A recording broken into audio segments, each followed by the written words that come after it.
তো এটা আমার প্রথম স্ট্যান্ড আপ কমেডি এবং আমি হিন্দিতে করবো, ঠিক আছে? সবাই হিন্দি জানো তো? আর বুঝতে পারো তো? আর না বুঝতে পারলে যেমন ক্লাসে পড়াশোনা বোঝালে স্যারের কথা যেমন বুঝতে পারো তেমনই হ্যাঁ চালিয়ে देবে बस। तो हेलो मित्रों, स्वागत है तुम सबको स्टैंड अप कॉमेडी के एपिसोड में। तो बोर्ड एग्जाम की बात है, तो हमारा पहला बोर्ड एग्जाम 10th का नहीं हुआ था, ठीक है? वो कोरोना ने ले लिया था। तो 12th का था, तो हम बहुत एक्साइटेड थे। इसलिए नहीं कि हम लोग एग्जाम बहुत खराब होने वाला है, एक्साइटेड इसलिए थे क्योंकि हमारे दोस्त क्या रहेंगे हमारे साथ में पीछे, ये इसकी बात थी, ठीक है? तो पहला दिन एग्जाम था बंगाली। तो कुछ तुम पढ़ो या ना पढ़ो, तुम्हें एग्जाम तो देने जाना ही है और तुम्हारे दिमाग में टीका चाहिए, पढ़ाई में भले फीका हो। फिर क्लास में चले गए एग्जाम देने। फिर हुआ क्या, हम जब एग्जाम देने बैठे तब क्वेश्चन आया, तो मेरे पीछे वाला दोस्त ना पूरे पसीने में नहा चुका था। मैं कहते यार फैन तो इतना स्लो नहीं है। कह रहा यार ये पसीना इसलिए नहीं है क्योंकि मैं डर चुका हूँ। अच्छा ये बात है। तो हम एग्जाम खत्म होने के पहले मेरे को ना एक सवाल का जवाब याद नहीं आ रहा था, मैं अपने दोस्त का देख कर लिख रहा था, ऐसे देख कर लिख रहा था। फिर सर ने मेरे को बोला हे यू स्टैंड अप। मैंने हाँ sir I am stand up comedian. हाँ हाँ ठीक है, कोई तालियां नहीं बढ़ रही है, बस यही बात था। तो फिर बोला यार तुम देख कर लिख रहे हो, यहाँ पे धर्म के नाम पे टीका पहन के आए हो और इधर चीटिंग कर रहे हो। मैंने बोला अच्छा सर ये बात है, ऐसे मोच दिया, फिर से लिख गया। समझ रहे हो, ऐसी स्वैग था। फिर बंगाली एग्जाम खत्म हो गया। अब एग्जाम के बाद जब बाहर गया, देखा एक लड़की का मम्मी ने पूछ रहा बेटी एग्जाम कैसे गया? मम्मी कह रहा है 100 में से 100। आई एम तो भौं भाई, ये कैसे हो सकता है? मैं सोचा मेरा ही एग्जाम सबसे अच्छा हुआ है। फिर आता है इंग्लिश एग्जाम। अब इंग्लिश एग्जाम ना बिना पढ़ के गया था, क्योंकि यार इंग्लिश ना तो ट्यूशन लिया था ना तो कोचिंग, कुछ भी नहीं था। इंग्लिश एग्जाम सबसे अच्छा गया, उसी में सबसे ज़्यादा नंबर आया। फिर ना मेरा एग्जाम 1.5 घंटे में कंप्लीट हो गया था। फिर मैं बाहर गया, और बाथरूम जो होता है ना, सबका स्कूल का एक क्रिएटिव प्लेस होता है, वहाँ पे बच्चे का टैलेंट दिखाया जाता है। कोई ए लिखता है, कोई बी लिखता है, कुछ भी लिखता है। तो ऐसे ही दीवार पे लिखा था A for Albert Einstein, B for Bill Gates. तुम्हें क्या लगता है ये सब लिखा था? अंटी वंटी संटी कुछ भी लिखा था, मेरा क्या।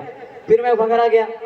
फिर आता है कंप्यूटर एग्जाम। अब कंप्यूटर एग्जाम एक ऐसा सब्जेक्ट है जिसको पढ़ने का जरूरत नहीं है, क्योंकि तुम लोग दिन रात फोन चला लेते हो।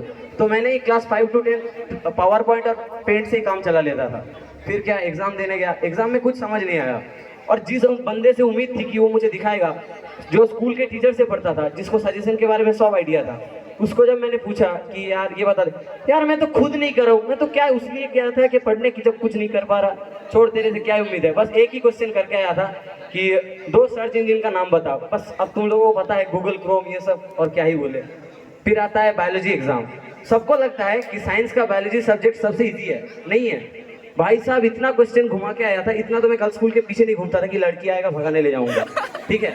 और एक कॉमन आया, मेरे को लगा था कि कॉमन आएगा, वो है मेल रिप्रोडक्टिव सिस्टम, लेकिन वो नहीं आया। मेरे को लगा था ये आएगा, खुद का ही देख के छाप दूंगा, नहीं है। अब तुम्हें लगेगा फीमेल का आया, नहीं फीमेल का भी नहीं आया, फ्लावर्स एनाटॉमी आ गया। अब देखो हम सिंगल लड़की को ना तो फूल देते हैं, ना तो फूल का व्यवसाय है हमारा, तो हम क्या करें? फिर वो भी जैसे तैसे काम चल गया। फिर आता है केमिस्ट्री एग्जाम, नहीं सॉरी फिजिक्स एग्जाम। अब फिजिक्स एग्जाम तुम सबको लगता है साइंस का टफ सब्जेक्ट, नहीं है, क्योंकि मेरा फिजिक्स वाला टीचर मैम था यार, समझ रहे हो ना, यही बात है। तो एग्जाम देने बैठा और मैं लास्ट बेंच पे बैठा था। अब तुम बोलोगे बहुत ही सही है यार, लास्ट बेंच पे बैठकर तुम लोग एग्जाम दे रहे हो। यार कद्दू सही था, मेरे सामने वाला 2 लड़का फेल किया था, इतना पॉजिटिव बनता उस नेगेटिव जोन से पास करके आया हो, इस बात पे ताली मारो, और क्या। फिर आता है केमिस्ट्री एग्जाम। अब सबके लाइफ में ना कोई हीरो होता है, जैसे तुम्हारे लाइफ में भी कोई ना कोई हीरो है, किसी का बॉयफ्रेंड है, किसी का भाई है, किसी का मम्मी पापा है। तो मेरे लाइफ में हीरो ना हो, विलेन जरूर था, वो है केमिस्ट्री टीचर। साले ने मेरे को इतना डिमोटिवेटेड किया था क्लास में कि मैं बाहर में बैठे पढ़ता था। एक रूम था, उसके बाहर एक कमरा जैसा था, उसमें बैठता था और आता था, और ठंडे के दिन था, दरवाजा खोल देता था और मैं सोचता था तारे जमीन पर का ईशान के जैसा, ये धूप है, ये छाँव है, ठीक है। फिर केमिस्ट्री एग्जाम जब शुरू होता है, मेरा सीट पहले बेंच में था और मेरे पीछे वाला बंदा केमिस्ट्री से CH3CC लिखे जा रहा था, और उधर सामने से C का चोमू चुपचाप बैठा है। एक क्लाइंट आता है, उसका नाम था गीता मैम, चाय देने आता है। तो कहता है ये चाय पी लो, तो वो चाय पीता है, बोलता है गीता जी इस चाय में चीनी बहुत कम है, थोड़ा कड़वा है। एक नंबर का भड़वा, इधर हमारा फटी पड़ी है, तुम उधर चीनी की पड़ी है, ठीक है। तो मैंने जैसे सामने फर्स्ट बेंच पे बैठा था, उस तरफ भी कोई ना कोई बैठा था, वो मेरी तरफ ऐसे देख रहा है, मैं हुस्न परी जाने जहां। मैं कहती यार अंधेरी गली में जाएगा क्या देख रहा है, चुपचाप अपने काम कर। फिर मेरे सर को बोला कि सर देखिए मैं Guinness book of world record कर दिया हूँ, 3 घंटा 15 मिनट में से मैंने 2 घंटा कुछ नहीं लिखा था, ठीक है, सिवाय नाम और रोल नंबर छोड़कर।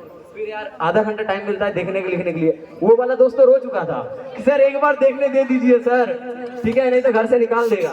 फिर क्या, फिर देखने लिख लिया और उसके बाद मैंने निकल गया।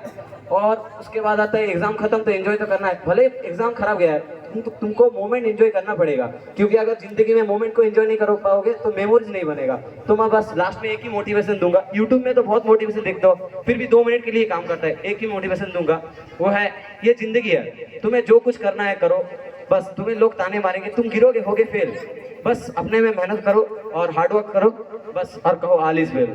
Thank you. Wow, excellent bro.